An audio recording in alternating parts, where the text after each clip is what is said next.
good when we stop and realize we're here to praise God.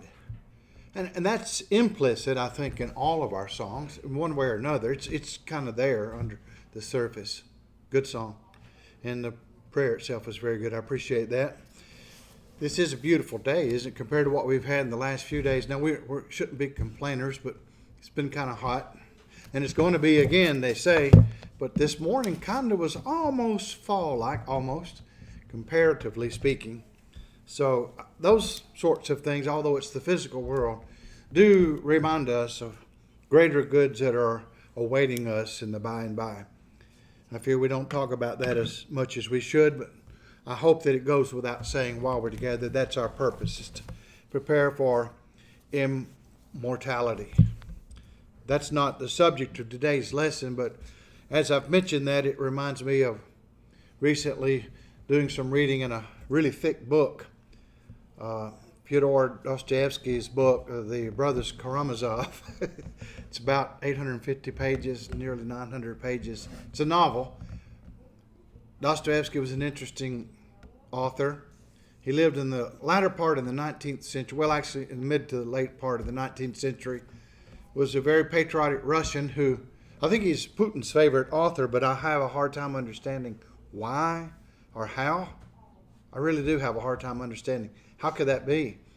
Because I think if Putin understood this fellow countryman of his, Dostoevsky was almost prophetic. He saw a lot that was happening in his nation. What was happening was the West, like France, for example, was sending a lot of its really negative influences into what had been traditionally the Tsarist Russia, with a lot of emphasis on the Russian Orthodox Church, the Eastern variety of Catholicism.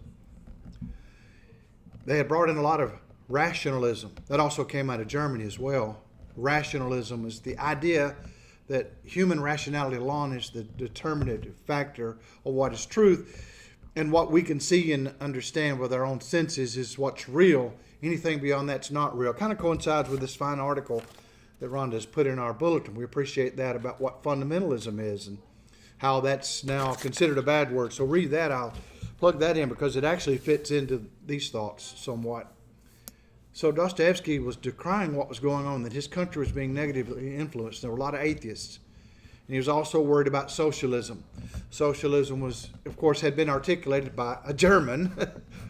The West had hurt, a German Jew. The West was really hurting his culture, he thought, sending in these negative influences and socialistic ideas. And in the books, Karamazov, the brothers Karamazov, he complains about how socialism is atheism and it's destructive. He also has one of his characters, Ivan, who's one of the sons of the scoundrel father, Ivan, who's an atheist. And Ivan says, since there is no immortality, then anything goes. The servant heard that and ended up murdering the father and said, hey, that's okay. I can get away with it. So we understand that people like that had a vision of what was really taking place. If he had only known, I think he did. I think he saw it coming, that there would be a Bolshevik revolution in the early part of the 20th century. And that socialism with a vengeance would take over. Atheism. I think he would be turning in his grave now. He died the year after he wrote this book, The Brothers Karamazov. I don't know why I got off on that. I shouldn't have. It's too much, but there are so many tidbits of philosophical wisdom and theological wisdom that are found in the book. He's often read by many Christian apologists because he has so much to say. You can see the connection, for example, between belief in God and immortality. Belief in immortality, life after death. He could see also the connection between belief in God and immortality and belief in the moral law. And like Nietzsche, who was his contemporary, by the way, over in Prussia, or rather over in Königsberg, Germany, like Nietzsche, he said that there are no values apart from God. Of course, Nietzsche became a nihilist, just completely anarchistic in his views. Dostoevsky, I think, always maintained some semblance of some kind of belief in God, some faith. Anyway, how did we get off on that? I did it when I mentioned immortality. The songs we sing about, okay? even that. So that was too much. I'm sorry. I rambled quite a bit. We are going back to our book now. We're in Do's and Don'ts for the Christian, finishing up the work that our brother has done, his suggestions for home life. That lesson started page 63, and we have basically covered most of it, except I think the last part where we had duties of children to parents on page 69. Right before we get into the review exercise, I had thought about maybe challenging us a couple of times. But let's do that, because what we have with point number 6, duties of children to parents, is actually something that's going to be brought out on page 87. So I plan, Lord willing, to turn to that today and to cover that material somewhat. But let's review what we've looked at and make sure everybody participates. Whose responsibility is it to head the household? There's a hard one. There's a hard one. Whose responsibility is it? Rhonda, you looked at me, so.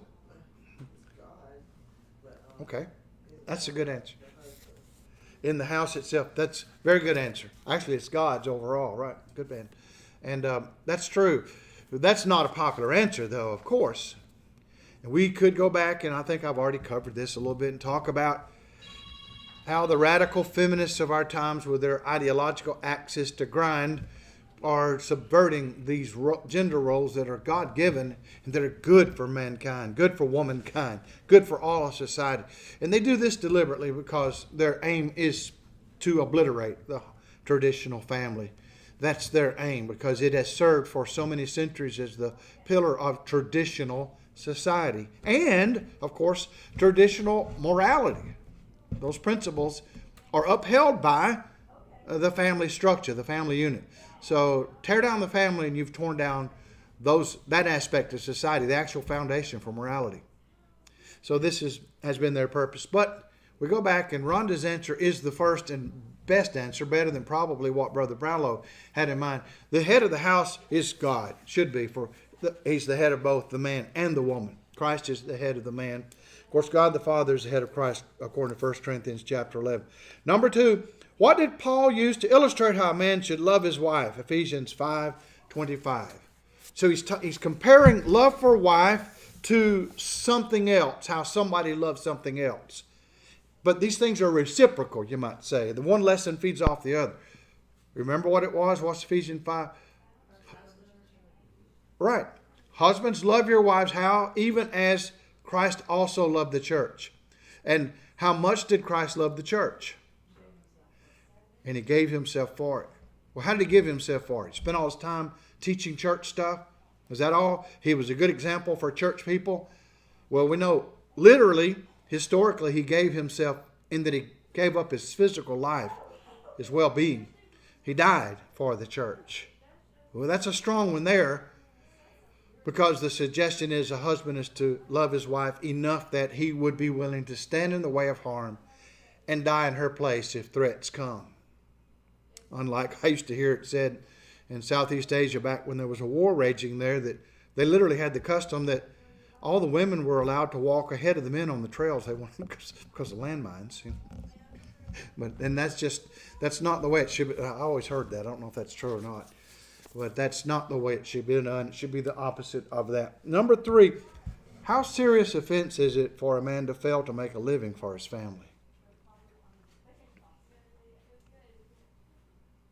Paul mentions that in 1 Timothy 5:8. He tells us how serious it is.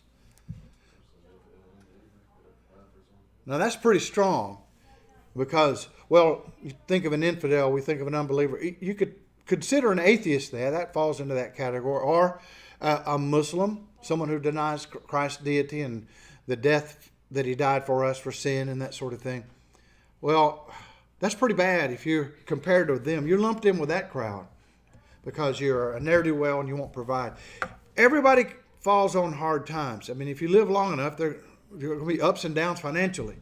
You lose your job sometimes. You have to get a new one. These things happen. And there may be months when you have to skip a few bills and, they come calling. But that's not what he's talking about. He's talking about people who obviously just a man who doesn't care, doesn't try, doesn't make any real effort. So what that presupposes is what we would call the Christian work ethic. Paul would himself say, if a man doesn't work, neither should he eat. So the Christian work ethic is just basic to the whole system. That work is good. It goes all the way back to the Jewish work ethic. And it was a good ethic because it came from revelation, divine revelation from God to Moses, and then from Moses to the people. So the hardworking nature of the Jews has given them some advantages throughout the centuries against some of their neighbors. There's another thing. Although the Jews didn't always live up to this standard, they had a moral law that respected marriage. Now again, they often failed to live up to it. But they did hold to this moral law, unlike the pagans who denied it, tried to deny it, and suppress it altogether. So Jewish families believed in marriage. They knew adultery was wrong. Although, they fell into temptation. But they knew adultery was wrong. Jewish families, therefore, over centuries, over time, I've got to be careful here. This is extremely controversial. And it's not a plug for any kind of silly and cruel eugenics programs. But it is just a fact that when people marry for love and respect, people often tend to choose one another because they share things in common. They have a common outlook on life. That's why they get married. They love each other because they have a lot of common interests. Whereas if a man goes to a common harlot, a prostitute, there's no love there. And the genetic material that ends up getting mixed when there's pregnancy that result sometimes does not lead to really bright people and bright society. You have really dumb societies when they're I'll defend that. I know it's controversial, but promiscuous societies are intellectually inferior societies. That's why. Whereas societies which are less promiscuous, there's no truly good moral society, even a Christian one, but those that are less promiscuous and have produced better quality people and children over the years. If not, why not? Why would that not be the case? And that's not forced eugenics. That's just a natural result of following the divine will for humankind. Marriage. That's what marriage will lead to. So you can go back and look at the Jewish work ethic. Look how hard they worked all through the centuries. Look at the Christian work ethic, which is a takeoff from that. And what it has done in countries where Christianity has prevailed is a very powerful influence in society. That society has worked hard and it has taken advantage of opportunities. And rather than sitting back and griping about how things don't always come my way, people would get out and make their own way. I know that sounds old-fashioned, but I believe it's true. So how did I get off on that from all this? I'm sorry. Number 4, why was woman created? What was the purpose? The purpose of a man. Never mind. Why was a man created? And why was the woman created? Right. Say that again, Betty. And thank you, Barbara. I appreciate it. I just like to hear it. I just like to hear it when she says it. It just means a lot. No, really, seriously, we know that. That's the biblical account, the narrative. And so if we take the history seriously, we see there is a principle. There can be and there is a principle that was there from the very foundation of the world. And I said, if we take it seriously. And we know that there are many religionists who don't. A lot of our neighbors in the mainline denominations, for example, out there, would take it as just a pretty good children's story. It's sort of a fable. It conveys some lessons, but they're not that serious. In other words, it gives an ideal of how God might view things, but it never really happened because they've adopted a theistic evolutionary point of view. So you can't square theistic evolution with the Adam and Eve story. Adam and Eve just has to be a myth or saga. Has to be, consistently speaking, given that point of view. But those who take the biblical account of creation seriously, by that I mean literally, the Genesis account, I believe the language in Genesis chapters 1 and 2 is prose. It's not poetry. There are some poetic statements made about the creation of the world later in the Psalms. The nature of the Psalms is to be poetic. You have poetic type language, but in Genesis 1 and 2, Moses is just writing, in my estimation, just a straightforward narrative. And that's the way it's taken throughout the Bible. Paul viewed it as that. That's why he said the man is not of the woman, but the woman is of the man. Of being from the Greek preposition ek. It would be like transposed into our letters ek or epsilon kappa. Ek. And ek means literally from Out of. So that's what Paul says. He's alluding to the account. The woman is out of the man. The man is not out of the woman. Somebody could smile and say, well, wait a minute, what about natural childbirth? Obviously, that's not what he has in mind. Because if he had that in mind, it wouldn't be true to say that, because when it comes to subsequent childbirth, the man is of the woman, out of the woman. But that's not what he had in mind. He had in mind the first pair, the creation account. Woman is commanded to be in subjection to her husband. True or false? Number 5. Crickets. I hear crickets. True. That's good. All right. Well, that's probably enough on that, because we want to spend a little bit of time now. This was just a sample. Maybe let's see when we could jump down. Number 10. Comment. Marriage should be a comradeship. Genesis 2:18. I've commented on that term. I have a pet peeve against it, because it's been abused, by the communists. Comrade. But, originally, I guess it just meant a fellow or a friend, an associate. So, yes, there's to be friendship, I would say. Partnership. Marriage should be a partnership, that's for sure. All right. Well, let's move to page 87, if we may. Page 87. We saw do's and don'ts within the home, but what was lacking in that particular lesson is what is going to be covered here on page 87, point number 3, the 5th commandment. And he just reserved that discussion for this section because it falls naturally under this topic. What he's talking about here are the 10 commandments.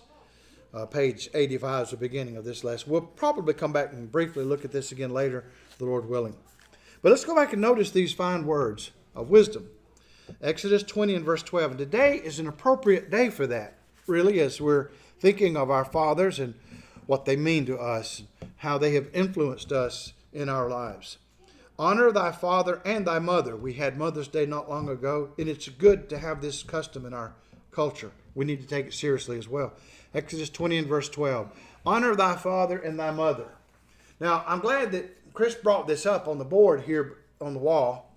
We see that there is a reason stated for this. Honor thy father and thy mother. And there's a result that comes along with honoring father and mother. Someone might be surprised and wonder, well, why didn't he say, you honor your father and mother, or if you don't, you'll be lost. You'll die and go to the bad place or something. That may be presupposed, but that's not how he puts it. He says, honor thy father and thy mother. Why? What's the motive? What's the result of it? Not necessarily the motive, but what's the consequence? That thy days may be long upon the land which the Lord thy God giveth thee.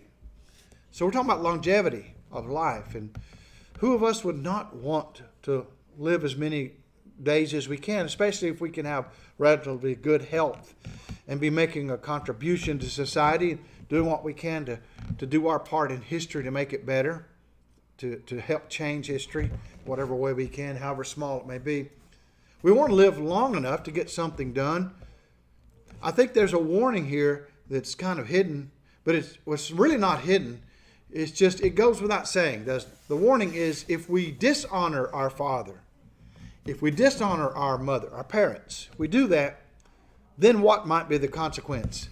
Because if the consequence of honoring parents is to live long, then dishonoring could be the opposite, shortness of life, a life that's maybe not good quality, and on top of that has many afflictions, and you die young. I think the Muslims take this a little too much upon their own selves, if you know what I mean. If your children dishonor you, then they take it upon themselves to make their days shorter. We're going to see here that was actually a command. Well, yeah. Under the law of Moses. Sure, but we'll cover that. they still take that to be. Yeah, we'll read about that that's good. We'll bring that back in if we don't forget that as we look at that. That's true. But I don't think that that's what Moses had in mind when he said that, or God through Moses. Particularly, although I guess that would be part of it. If you don't honor father and mother, if this law is applied, you'll receive capital punishment. But actually, I think there's a certain type of dishonor to the parents that would bring down that sort of wrath upon the child. Not just any kind of dishonor. There are degrees of dishonor and degrees of honor. We can kind of be sort of indifferent to our parents, and that's not really honoring. It's not dishonoring, but kind of ignoring them.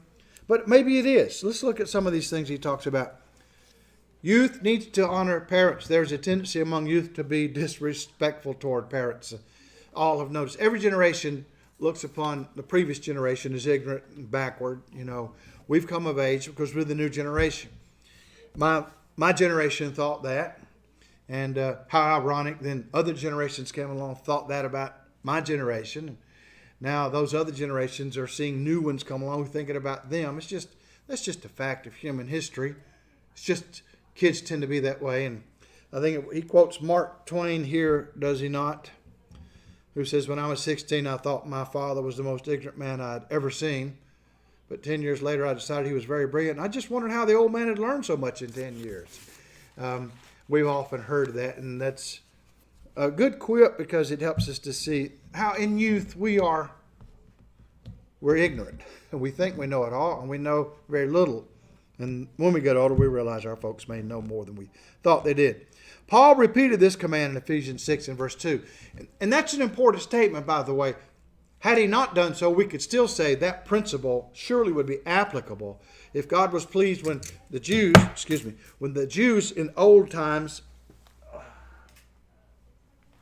when they honored their parents, he would be pleased now. But Paul clearly brings it up, what we often say is he brought it over into the new covenant.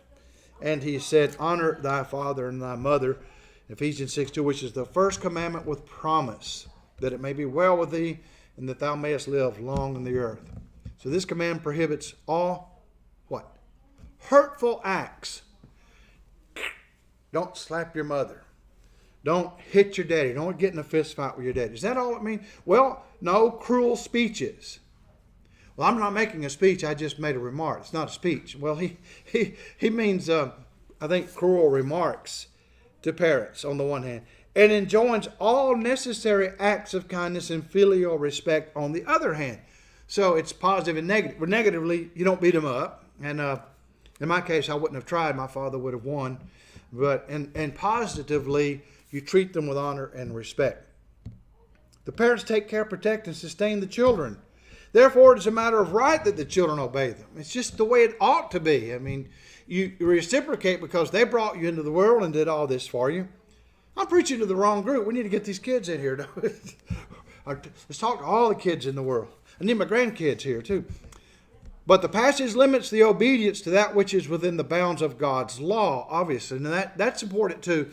Anything the old man says is not necessarily true. He might try to subvert your faith or tell you to do something that's wrong, to tempt you, to seduce you to do that which is wrong. And you shouldn't go along with that. But he means that which was in the will of God, the purview of God. And when parents are honoring their God in that way and giving instruction that will honor the will of God, then the child is duty-bound to obey the parents for that very reason. In the Mosaic Law, point number 3, now this is what Chris was alluding to today, what's going on with Muslims. A disobedient, stubborn, rebellious, and drunken son who would not hearken nor profit from chastisement. That's the point. He may have smarted off to his daddy, and then when he got laced down for it, if he humbled himself, this wouldn't apply. But if he's stubborn, he refuses, he gets drunk, he won't hearken, he's rebellious, he has to be stoned to death. Look at Deuteronomy 21. Now, we have a hard time probably today understanding this because this is really stark. This is really startling. The man have a stubborn and rebellious son which will not obey the voice of his father. Now, by the way, this is law. This is law. I emphasize again, this is law, and it was in the law of Moses. Thanks be to God, there are other factors in the world in addition to law, and one is called grace or mercy. And if it were not for that, many of us wouldn't be here. Well, probably none of us would be in the ultimate sense. If he will not obey the voice of his father or the voice of his mother, and that when they have chastened him will not hearken unto them. See, this is a really stubborn, hard case. Then shall his father and his mother lay hold on him. How could you as a father or mother do this? I mean, this is hard for the parents too. But their duty is they are to bring him out unto the elders of this city and unto the gate of his place. So this is a courtroom set. That's where they had court, in the gate. And they shall say unto the elders of this city, this our son is stubborn and rebellious. He will not obey our voice. He is a glutton and a drunkard. So in addition to being a drunkard, he eats too much. And all the men of his city shall stone him with stones. That's capital punishment, obviously, that he die, so that thou shalt put away evil from among you, and all Israel shall hear and fear. So two things there. He won't be smarting off to his parents anymore when he's stoned to death. So that's one way to eradicate the crime. And the second way is others will see it and there will be deterrence. They will fear. Deterrence is a biblical perspective. The other implication, I think, here, when they say, he's a drunkard, I mean, that implies that this is an older child. This isn't a young child. Clearly, this is someone who's old enough to be drunk. Well, how old do you have to be? Well, I think that there's an implication of being old enough to be the age of accountability and beyond. Oh yeah, I'm sure. You can't. You're not taking a 5-year-old. I don't think you're taking a toddler, and yeah. Obviously he wouldn't be the type of person that would fall into this category. This obviously is a son who's grown. He's old enough to know better. Yeah, he is responsible. That's true, definitely true. And yet he doesn't care, and he's given all these good influences. His father, his mother, they're all pleading with him to do right, to live right. So he's not just dishonoring them, he's actually dishonoring God by his lifestyle. And it was very strict. So we know that mercy rejoiceth against judgment. And many times the sons may have deserved to die the death, but they did not, because there was mercy extended rather than the justice that was demanded under the law. The reason we look at that is not because we're trying to support our Muslim neighbors. The reason we look at this is we see God's view of rebelliousness on the part of children against their own parents, dishonoring their own parents. That's how strong it is. So if he prescribed capital punishment then, then of course today it would be not capital punishment, but it would be a very serious matter if a child disobeys and is rebellious, a drunkard, and this sort of thing. Now, drunkenness doesn't necessarily have to come, by the way, the state of intoxication or something similar to it, mind-altered state from ethyl alcohol. That's one strong way to do it, but there are many types of substances that can lead to that same result. So the meth heads in our area need to beware, and when they're getting mad at their father because he won't give them enough money and they go beat the old man up, there's something seriously wrong with our country. Yeah. It's interesting because there's a certain segment of the population that would, this is horrible, this is heinous. You've got to have leniency, and it doesn't matter what a child does, how horrible they are. We can't put anybody to death. The death penalty is evil, and yet they don't think twice about taking an innocent baby and murdering it, in the womb or even after it's born, just because of convenience sake. So, there's actually some rationale behind this. I mean, this is a person that seems to be pretty irredeemable. And what you have to say, that's true, Chris. Good observation about their inconsistency. Is this dishonoring of parents is so severe as to amount to a crime. It's a crime against society in general.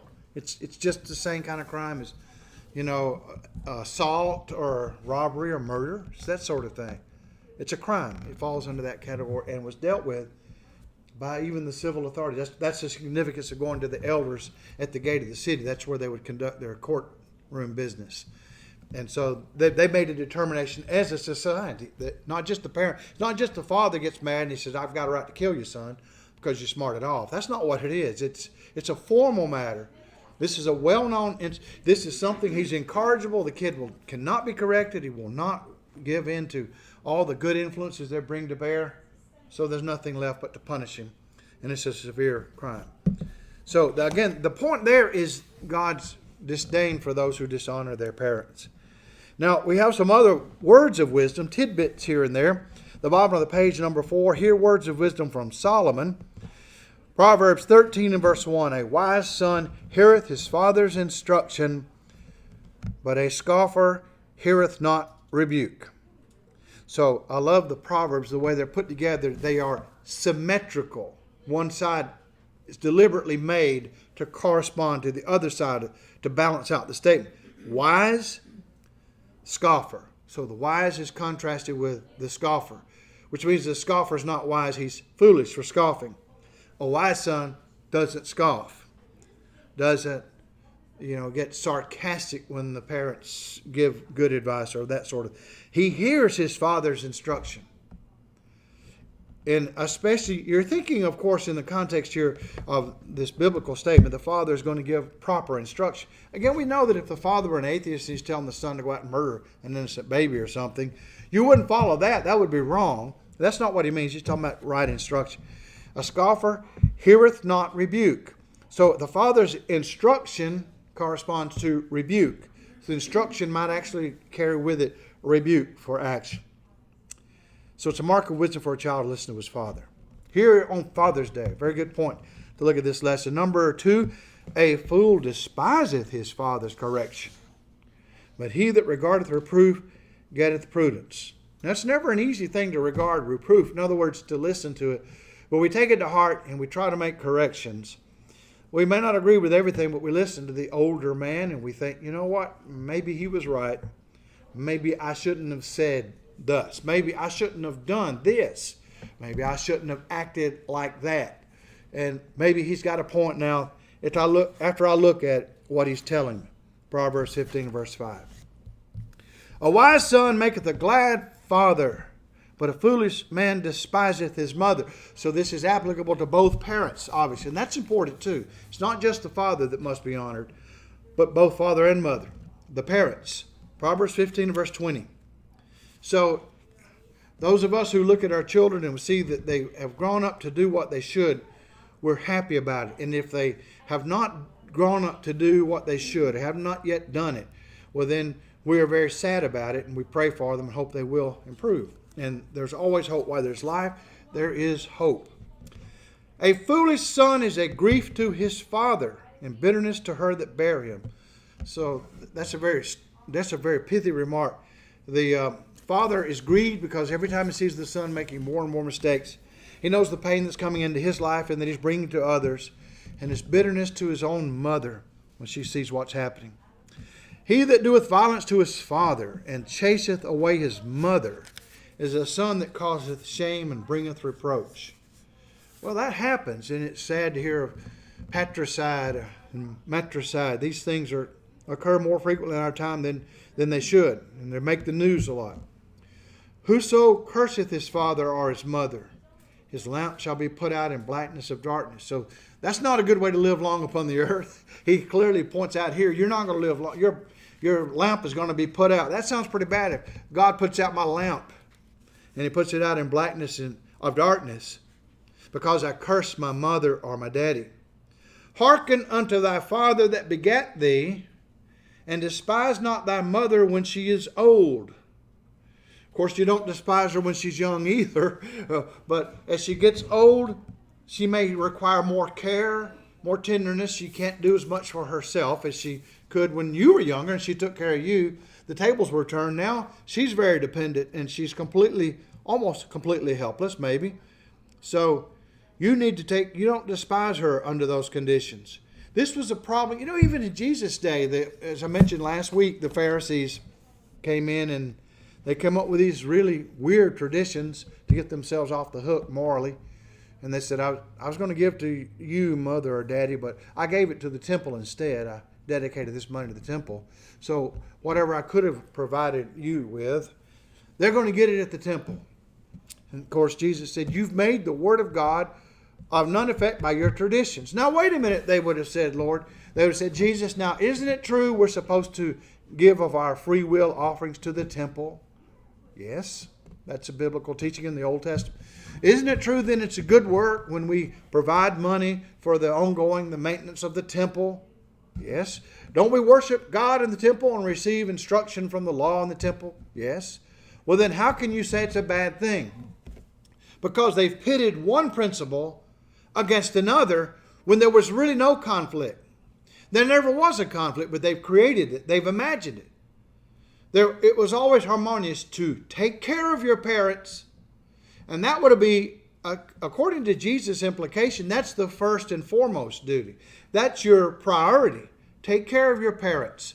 And then, with what you have, give to the temple. Of course, under the law, they were expected to tithe and that sort of thing. That would go to providing for what was needed. But they had come up with this law of Korban. It's Korban. It's dedicated to the temple, so I don't give it to you.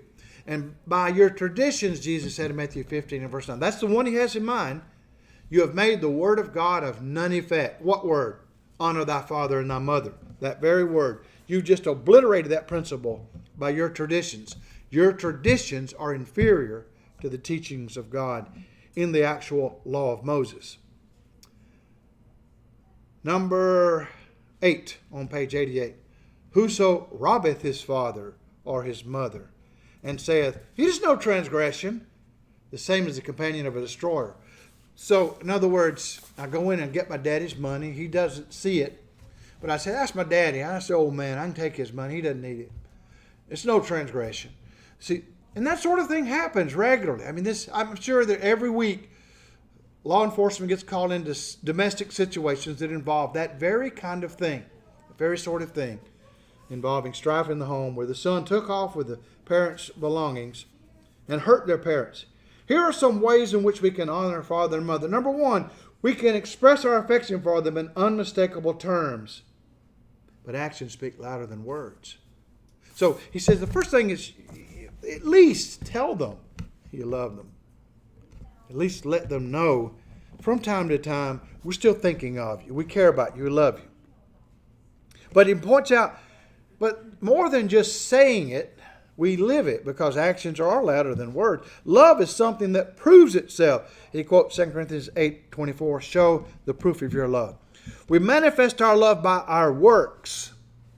Mothers and fathers rejoice to see the manifestations of their children's love for them. So if we have opportunity to do something good for our parents, we should. Now, don't laugh at the quaint language. Brother Larimore uses some language from the 19th century, I suppose, that today might be found a little strange by some, but keep in mind he didn't have anything sordid in mind. Take my withered hands in yours, children of my soul. Mother's heart is craving love, mother's growing old. See the snows of many years crown my furrowed brow. As I've loved and petted you, love and pet me now. So he meant, obviously, to treat parents with that kind of honor and respect. If we honor parents by helping them with our substances, we can honor them if they are needy. You know, we live in a different kind of society today. The government pretty well is involved in providing for people in their old age. I mean, maybe not what we would think we paid in, but there are programs, government assistance programs and so on. But that may not be enough. And even now, the responsibility, if parents are in need financially or in some material way, something's busted at the house and I can fix it, I don't want to do it. I mean, it's sometimes aggravating to have to fix plumbing a lot at my folks' house, but who's going to do it? My father can't do it. So, and I'm there. So it's the sort of thing you do. I mean, you just naturally, you've got to do it because you can. Help them with their substance. One of the last things Jesus did before his death was to make provision for the physical welfare of his mother. I hadn't thought about that. Well, that's a good point. Where he says, as he was dying on the cross, he said to John, behold thy mother. And from that hour, the disciple took her unto his own home. And I think that was Jesus' purpose in saying that. In other words, she's now going to be like your own mother, John. You take care of her. So evidently, she's widowed at this time. Joseph is gone. His legal father is no longer on the earth to take care of her. And Jesus had no doubt served that role, but now he's passing that responsibility off to someone else because he's going to be leaving this world after his resurrection. Parents give of themselves, flesh of their flesh, to bring their children into existence and then sacrificially give of themselves little by little to see the new life blossom into maturity. Parents care for the children during a helpless state, and oftentimes years later, parents become helpless and should be cared for by the children. That's true. Sometimes I have a hard time moving my motorcycle. I might need my kids to come my way and help me, especially with a bad knee. Life has a way of balancing things, and that's true. Another way to honor parents is to write them often. If we are separated from them today, we'd probably say send them a text or email or some way correspond with them, call them on the phone. The poet has expressed it thus: the tender words unspoken, the letters never sent, the long forgotten messages, the wealth of love unspent, For these some hearts are breaking. For these some loved ones wait, to show them that you care for them before it is too late. Number 4, we may honor our parents by being the men and women we should be. I made a note years ago when I covered this material. People in the Far East, I'm not going to say China because it's not necessarily true there anymore, although Chinese Americans and many other Easterners in the United States exhibit this good trait. As a rule, there are exceptions. The rule is crime seems to be low among Chinese Americans, and the work ethic is there. They work hard in school, especially to get ahead.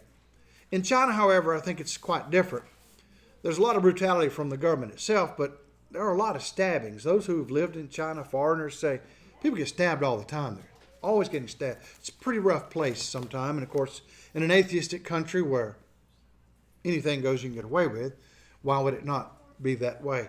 But the point is here, when there are societies that value honoring your family, there are many people who refuse to commit crimes because of the very fact that will bring dishonor to my family.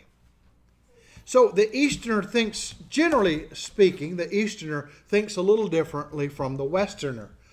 I think of my rights, this is my business, and I'm going to do this because it's mine. We're very individualistic in that sense. And I believe, biblically speaking, individualism is taught. We're individually responsible for our actions, and we will individually answer one day before God on judgment, not as a group or as a family even.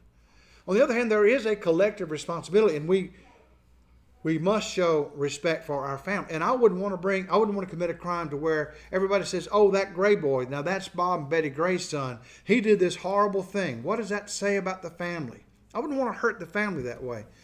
But many don't care because I don't care what they think. I'll do what I want to do if I can get away with it. Again, many Easterners don't look at it like that, although many do. So there are a lot of exceptions. They're all human.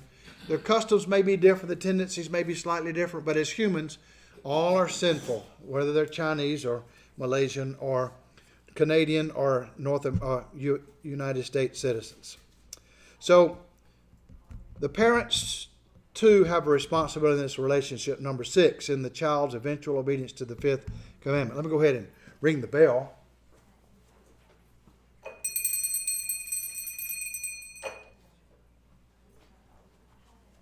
What the child grows up to be and what his respect for parents, what his respect for parents will be, depends upon the influence of the parents.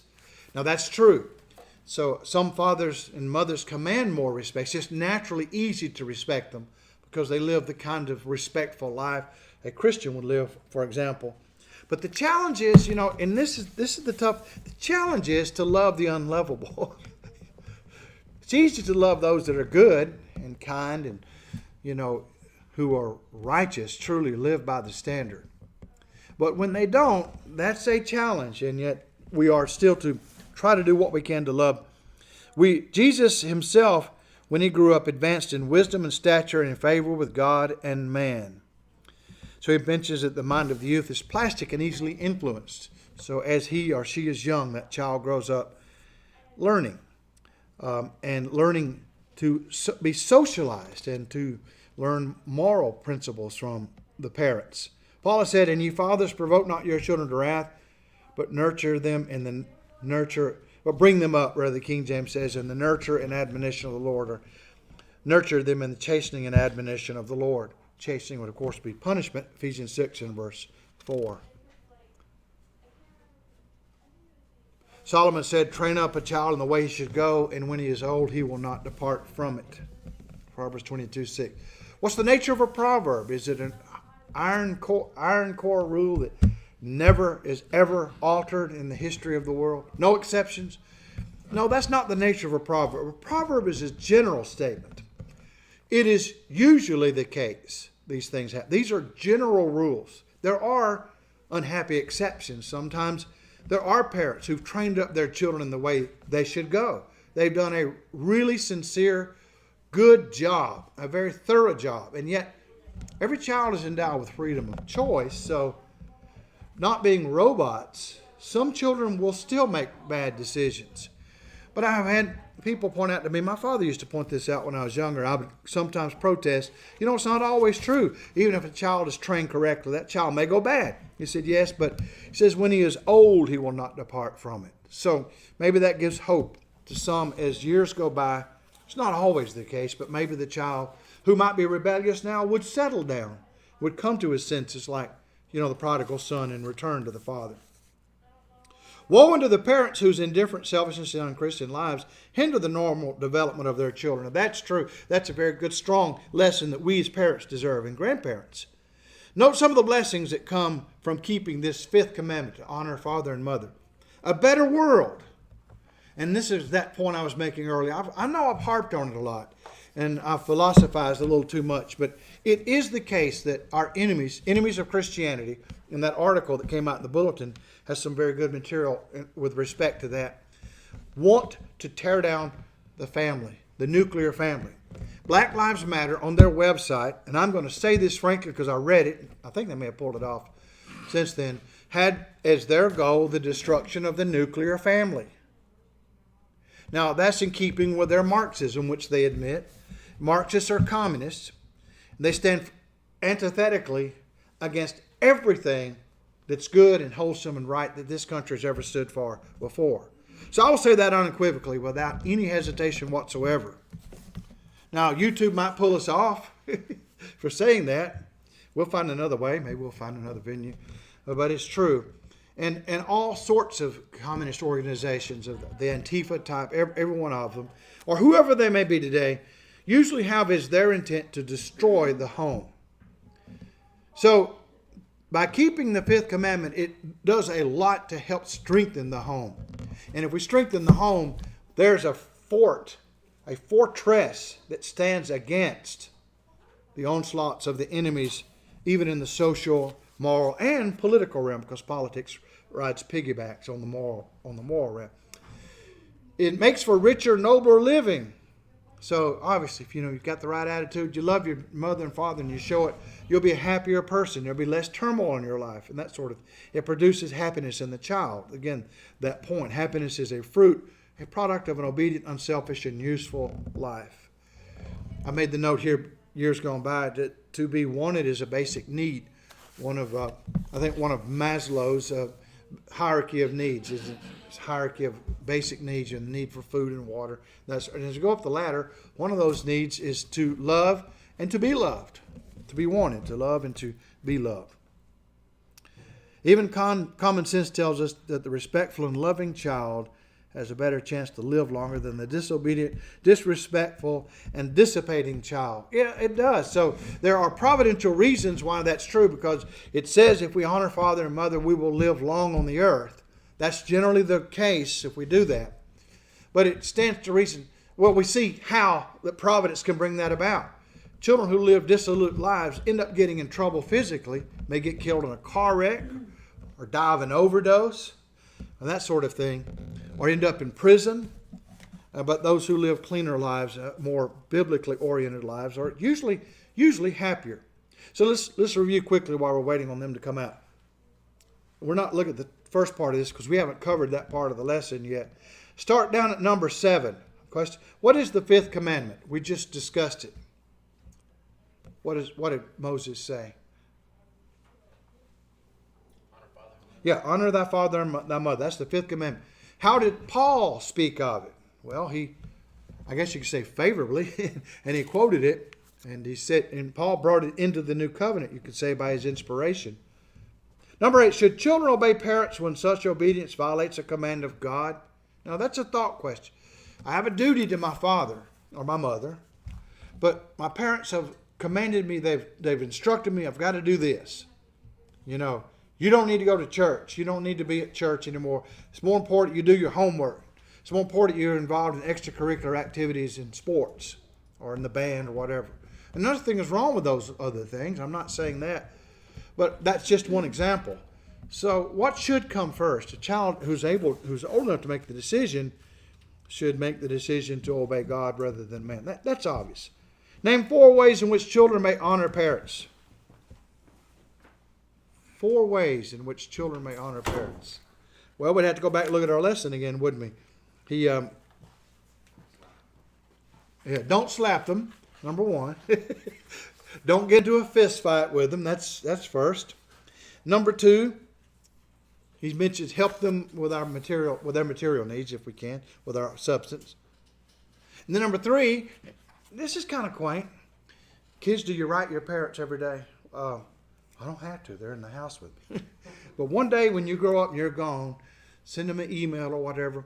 So, yeah, this lesson is saying, he said this is in the 1950s. Write them a letter, especially if you live away from them, a long way from them, just to let them know you're thinking about them. And number four, we honor them by being the kind of people we ought to be. As an individual, if I'm the kind of Christian I ought to be, that within itself is an honor.